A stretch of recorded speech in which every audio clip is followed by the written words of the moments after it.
All of your dreams can come true if you have the courage to pursue them. Walt Disney said that. And I happen to be a huge fan of Walt Disney. I watch Disney all the time, and I'm proud to say that in my 30s I do. I have been thinking a lot about courage and success and failure. I am embarking on new adventures, and so for me at least, naturally what comes up when I'm doing something new and putting myself out there are all these thoughts, about, oh, well, what's going to happen, or what if I'm not good enough, or whatever, all this talk. And so yeah, this has been on my mind.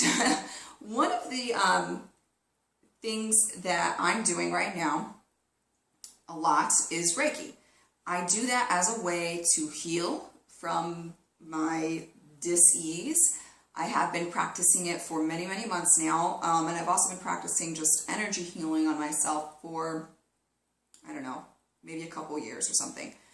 So that's one way that I move towards healing, and it's something that I actually want to share with the world. And recently what I've done, very exciting, is I have rented a space here in Chicago in the beautiful Andersonville neighborhood, and I will be now offering Reiki sessions and energy healing and coaching to people. So I am putting myself out there in a big way, and I'm not gonna lie, I'm a little scared, but also very excited. And I think one thing that I'm doing right now, because of all these thoughts that come up, these fears, is I am practicing self-love like crazy right now. I need constant reminders of joy and inspiration and love and uplifting to combat those negative thoughts that come up.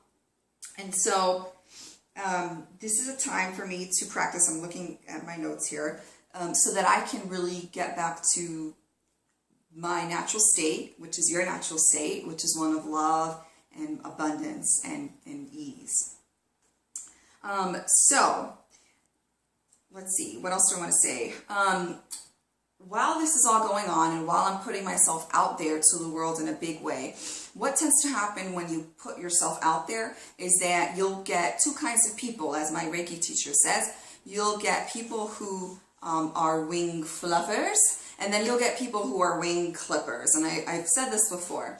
And for me, I've noticed there have been some wonderful fluffers, thank you, but there's been some wing clippers. And again, that is, on top of my own negative self-talk, just something that doesn't help me get to that success, doesn't help me get to living big and doing the work I'm meant to do in this world, and also to the wonderful healing that I can do for myself and others. And so my thoughts on that is just, I really get to choose how I feel.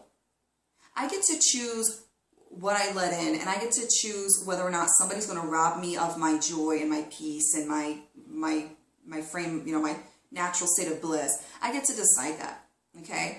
And you get to decide that too. You can decide whether or not somebody is going to clip your wings or fluff you up. And what I've had to do is I've had to make some decisions and put some energetic boundaries and some physical, emotional, and physical boundaries between myself and those people so that I can really soar and fly and be me 100%. And so what I want to say to you is my own quote, that Coach Nikki: have the courage to be you 100%. Forget the naysayers, just be you, and let that power come from within, because nobody else is going to give it to you. Even those wing fluffers that we all love, they still can't give it to you. You have to have the courage to be you 100%, and it has to come from here. Love you so much. Wishing you beautiful blessings throughout your day. Mwah.